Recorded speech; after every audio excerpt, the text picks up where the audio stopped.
God's strength. It's my strength.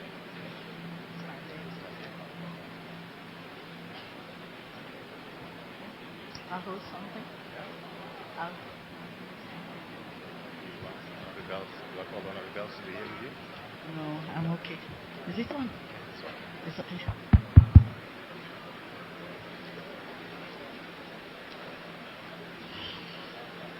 Your Excellency, the fourth President of Kenya,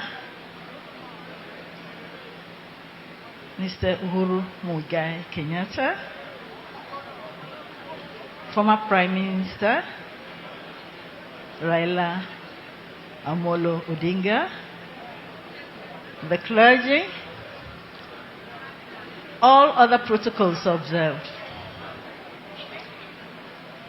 Fellow mourners, welcome to the home of professors. First of all, I want to apologize to the Wananchi about what happened yesterday when there was a little fracas when I went into the home. Some people don't know that it's a Luo custom that when the widow opens the gate, the mourners are allowed to enter and mourn. So the gates were closed, and I could understand the pain of the mourners. And I'm extremely sorry for that.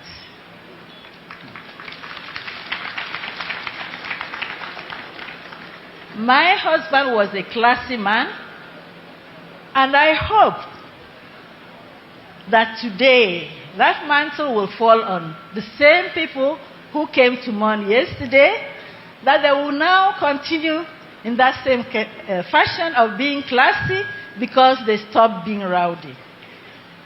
And as we go to inter my husband this afternoon, please come home, sit down and mourn, but please let it be in a classy fashion.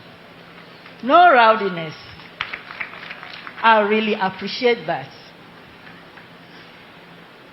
And as you know, the interment site cannot accommodate all of us, but the field can accommodate. So please, please, please, let it be the inner Magoha family. We are so many.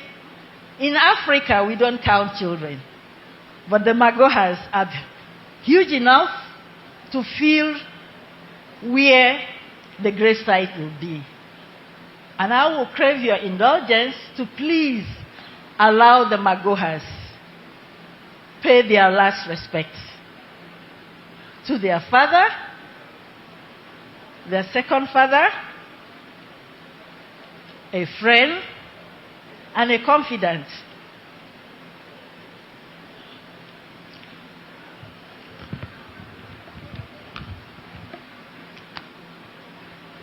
Sorry, I have to go through because I need to make certain facts clear.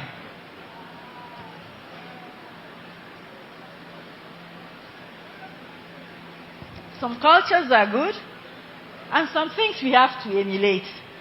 And there are others, as time goes by, we'll have to give up.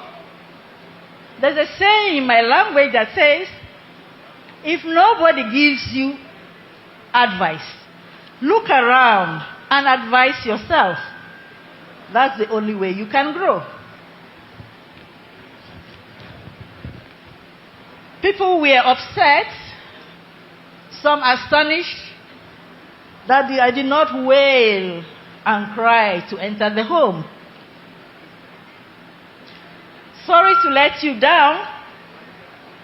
My new position in the family does not give me such privilege to do public display of emotions.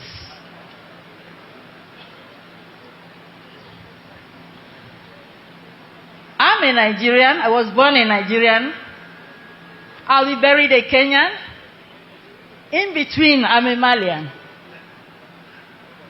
I mourned my husband the Nigerian way.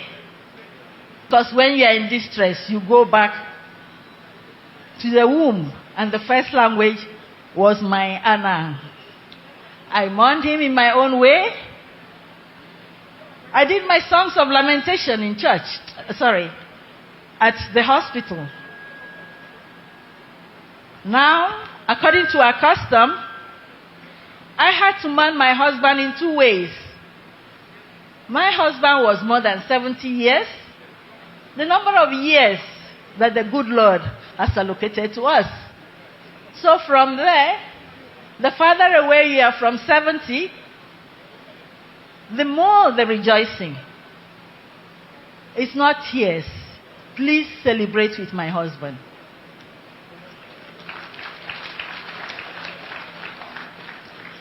I brought him home as the custom. As the new head of the home, I had to welcome him and receive his blessings. They say dead men, they see and they hear. And he heard me, he saw me. They say my husband does not smile, but everybody who has seen him knows that that's a smiling face that has left the world. And that's what I want people to remember. He smiled that he gave hope to the hopeless. It's not the certificates. It's not who he was, but what he gave. People wondered what gave him strength.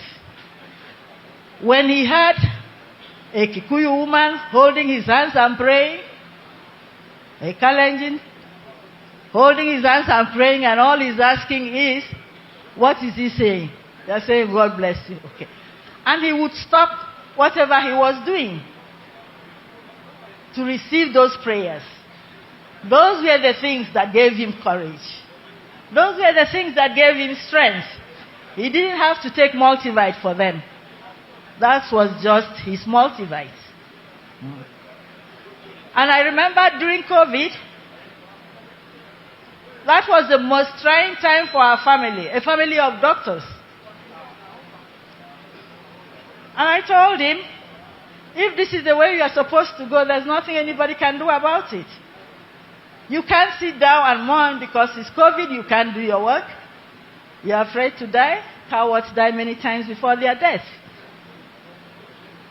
And we were prepared as a family, whatever comes, in the course of duty.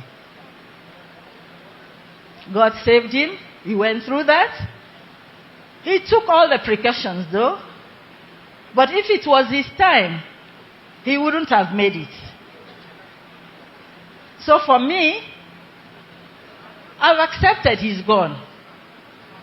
And I've accepted that I can take over the new role that he has given me.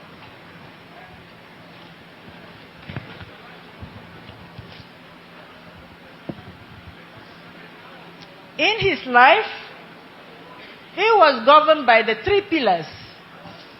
His God that made him, Starehe that molded him, and the medical world that shaped him. And that is why the 3 have played a vital role in sending him off. And I'm extremely grateful for the 3 who have accompanied us until the last day. As a wife, I supported him in so many ways. But one thing I like to say is that as a Calabar woman, I never let him down. He ate my food until the last day. For 40 good years, nobody else ate my husband's food. I cooked with all the... I'm so busy, but whether I'm in the country or not, it was my food that he ate.